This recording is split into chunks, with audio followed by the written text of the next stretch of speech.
नमस्कार साथियों, एक बार फिर से आप सभी का इम्पैक्ट के इस ऑनलाइन प्लेटफॉर्म पर हार्दिक स्वागत है। दोस्तों, हम पढ़ रहे थे फार्मिंग बेस्ड लाइवलीहुड सिस्टम। आज की जो अपनी क्लास रहने वाली है उसमें अपन बात करने वाले हैं स्मॉल मीडियम एंड जो लार्ज एंटरप्राइजेज है उनका लाइवलीहुड है, उसके अंदर क्या रोल्स रहता है। इसके अलावा अपन देखेंगे वैल्यू चेन के बारे में, value chain and secondary enterprises, उनका क्या रोल रहता है, क्या इनके बेनिफिट्स होते हैं, और इनके अंदर जो स्मॉल है, स्मॉल एंटरप्राइजेज है या मीडियम है या लार्ज है, उसके अंदर अपन क्या क्या कर सकते हैं, तो उसकी अपन बात करने वाले हैं।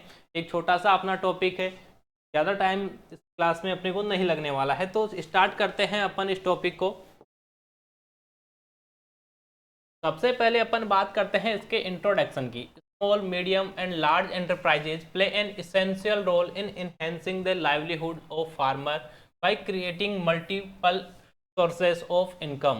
जो छोटी है या मध्यम है, छोटे मध्यम और बड़े उद्योग है या उद्यम आप कह सकते हो, जो छोटे मोटे बड़े बिजनेस है, उनके द्वारा जो फार्मर है उसका जो जीवन है वो भाई चेंज हो सकता है। उससे क्या होगा, अलग अलग सोर्स से उसको इनकम मिलेगी, पैसा मिलेगा, और जैसे ही उसको पैसा मिलेगा तो उसका जो लाइवलीहुड है वो अपने आप, आजीविका है उसकी अपने आप चेंज हो जाएगी। छोटे मध्यम और बड़े उद्यम किसानों की आजीविका बढ़ाने में महत्वपूर्ण भूमिका निभाते हैं, जिससे आय के कई स्रोत है वो उत्पन्न हो जाते हैं।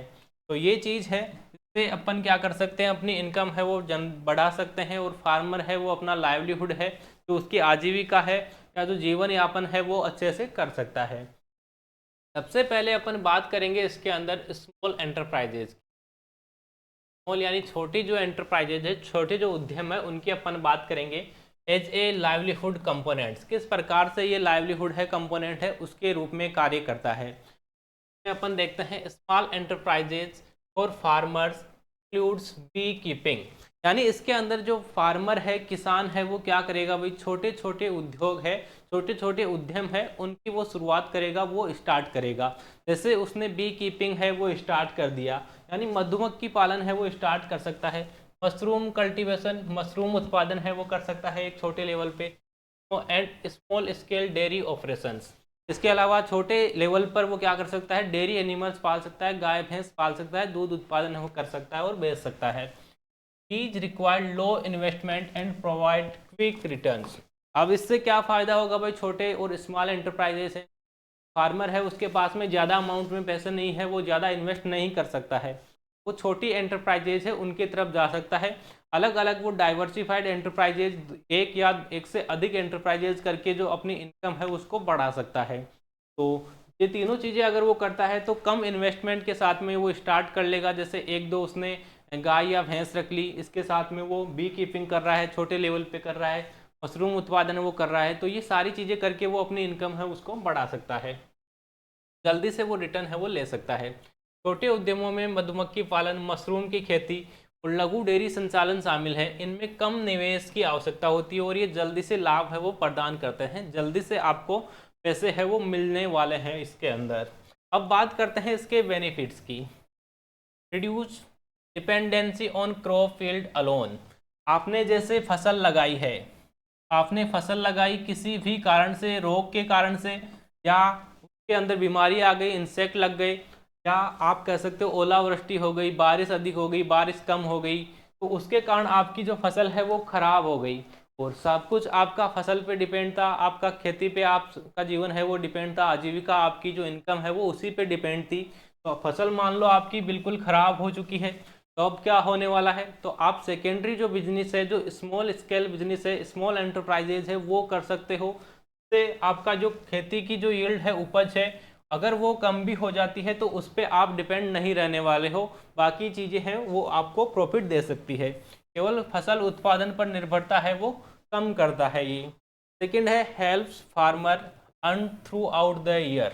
अब दूसरी चीज़ है, आप अगर फसल उत्पादन ही कर रहे हो तो आपको 6 महीने से आपको जो इनकम है वो मिलने वाली है, या जितने टाइम की फसल है, जैसे 3 महीने की है या 6 महीने की है या 1 साल की है, 1.5 साल की है। जैसे आपने गेहूं की फसल लगाई, तो गेहूं की फसल है वो 6 महीने बाद में आप उसको मार्केट में सेल कर पाओगे। आपने रोप लगाई है और 6 महीने बाद में आपने उसकी हार्वेस्टिंग करके आपने उसको सेल कर दिया भाई, मार्केट में आपने उसको बेच दिया।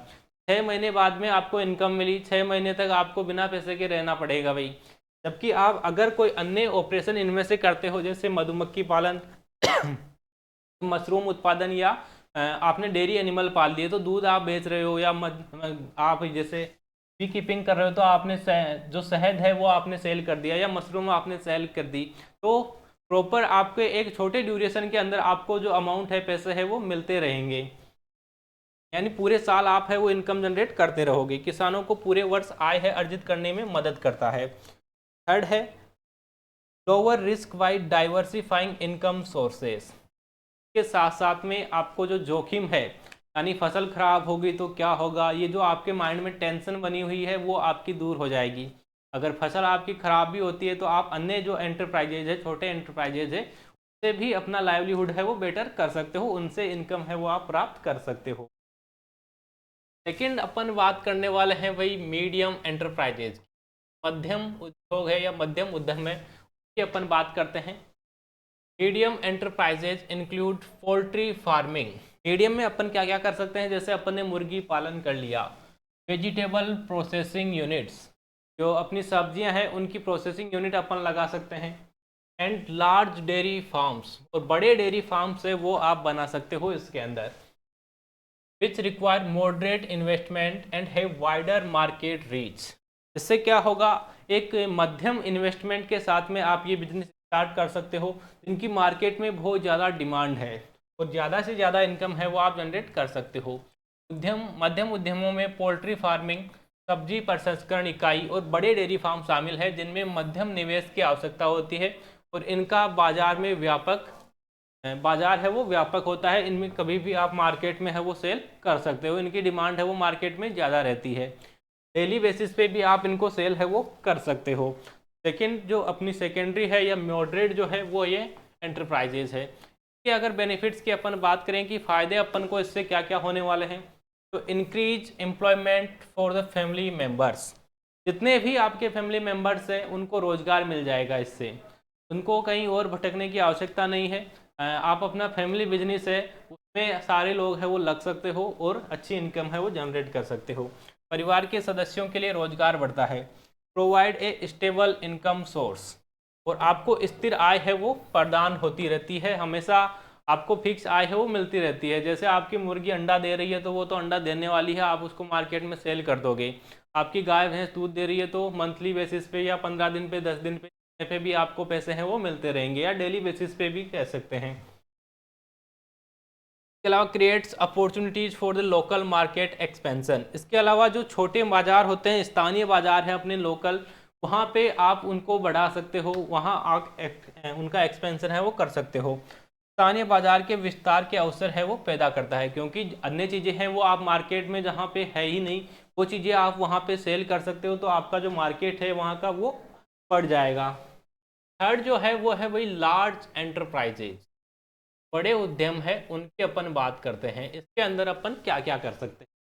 Large enterprises like agro processing plants, agro processing plant आपने लगा दिए। Dairy processing units, dairy processing unit से मतलब है जैसे अपन पहले डेयरी फार्मिंग कर रहे थे, डेयरी लगा रहे थे, डेयरी के लिए एनिमल्स अपन पाल रहे थे, अब आपने डेयरी प्रोसेसिंग यूनिट आपने लगाई है, दूध से बनने वाले उत्पाद की अपन बात करने वाले हैं। जैसे आप घी बनाने लग गए, दही बनाने लग गए, पनीर बनाने लग गए, मक्खन बनाने लग गए, ये सारी चीज़ें हैं वो आप बनाने लग गए, आइसक्रीम आप बनाने लग गए, उसकी यूनिट है वो आपने लगा ली। And food packaging unit, food है उसको आप पैक करने लग गए, फूड की प्रोसेसिंग करके आप उसकी पैकेजिंग करने लग गए, कई प्रकार के फूड है वो इसमें आप बना सकते हो। इन्वॉल्व हाई इन्वेस्टमेंट, के अंदर जो इन्वेस्टमेंट है वो ज़्यादा होने वाला है, लागत इसमें ज़्यादा आने वाली है। And can serve national and international market, और आप उसको अपना जो राष्ट्रीय या अंतर्राष्ट्रीय बाजार है उसके अंदर भी बेच सकते, सेल है वो कर सकते हो। बड़े उद्यमों में कृषि प्रसंस्करण संयंत्र, डेयरी प्रसंस्करण इकाइयाँ और खाद्य पैकेजिंग इकाइयाँ शामिल हैं, जिनमें उच्च निवेश की आवश्यकता होती है और ये राष्ट्रीय और अंतर्राष्ट्रीय बाजारों की सेवा कर सकता है। बात करते हैं इसके बेनिफिट्स की, इससे अपने को क्या क्या फ़ायदे होने वाले हैं। पहला है जनरेट सब्सटेंशियल एम्प्लॉयमेंट, पर्याप्त रोजगार उत्पन्न करता है भाई, वहाँ के जो आसपास के एरिया के लोग हैं उनको भी आप रोजगार है वो दे सकते हो इसके थ्रू। इसके अलावा provides opportunity for the branding and value addition, branding और मूल्य संवर्धन के अवसर है वो आपको मिलते हैं। इसके अलावा increase profitability by reaching larger markets, बड़े बड़े मार्केट में आपका प्रोडक्ट जाएगा तो आप ज़्यादा से ज़्यादा प्रॉफिट है, ज़्यादा इनकम जनरेट है वो कर सकते हो, लाइवलीहुड है उसको बेटर कर सकते हो। तो ये तीनों प्रकार के एंटरप्राइजेज है जिनके बारे में अपन ने पढ़ा है, स्मॉल, मीडियम और लार्ज। तीनों के अंदर क्या क्या कर सकते हैं, क्या इससे अपने को फायदा होने वाला है, इनके बारे में अपन ने बात की है। लास्ट है वो अपन बात करते हैं value chain and secondary enterprises की। मूल्य श्रृंखलाएं और द्वितीयक उद्यम है वो क्या होते हैं। पहले अपन बात करते हैं इसके कॉन्सेप्ट की। Value chain and secondary enterprises involve the processing and marketing of agricultural produce. आपको क्या करना है, जो एग्रीकल्चरल प्रोड्यूस है, उत्पाद है, उसकी आपको प्रोसेसिंग करनी है और उसको आपको मार्केट में सेल कैसे करना है, मार्केटिंग उसकी कैसे करनी है वो आपको करना है। एडिंग वैल्यू प्राइमरी प्रोडक्ट, इसके अलावा जो आपका प्राइमरी प्रोडक्ट है उसकी आपको कैसे वैल्यू आप है उसकी इंक्रीज कर सकते हो और कई चीज़ें आप उसके अंदर मिला सकते हो और उसकी जो वैल्यू है जो उसको बढ़ा सकते हो। मूल्य श्रृंखलाओं और द्वितीयक उद्यमों में कृषि उत्पादों का प्रसंस्करण और विपणन शामिल है जो प्राथमिक उत्पादों को मूल्य जोड़ता है। के बेनिफिट्स की अगर मैं बात करूं तो एड्स वैल्यू फार्म प्रोडक्ट्स, जो अपने फार्म के उत्पाद है उनकी वैल्यू बढ़ा देता है। इंक्रीजिंग देयर मार्केट प्राइस, जिससे क्या होगा, उनकी जो मार्केट की प्राइस है, पैसे हैं वो बढ़ जाएंगे। कृषि उत्पादों में मूल्य जोड़कर उनके बाजार मूल्यों में वृद्धि करता है। क्रिएट्स मोर एम्प्लॉयमेंट अपॉर्चुनिटीज, इससे क्या होगा भाई, इतना बड़ा काम अपन कर रहे हैं, मार्केट में अपना प्रोडक्ट सेल करना है तो उसके लिए आपको लोगों की भी आवश्यकता होगी, एम्प्लॉयमेंट जनरेट होगा, बहुत सारे लोग इसके अंदर इन्वॉल्व हो जाएंगे तो एम्प्लॉयमेंट के चांस है वो बढ़ जाते हैं। Enhancing the economic resilience of farming communities, कृषि समुदाय की आर्थिक जो लचीलापन है उसको बढ़ाता है, यानी इकोनॉमिक कंडीशन है वो अच्छी हो जाती है। ये अपना छोटा सा टॉपिक था, मुझे उम्मीद है आपको पसंद आया होगा। तो मिलते हैं दोस्तों नेक्स्ट क्लास में, तब तक के लिए धन्यवाद।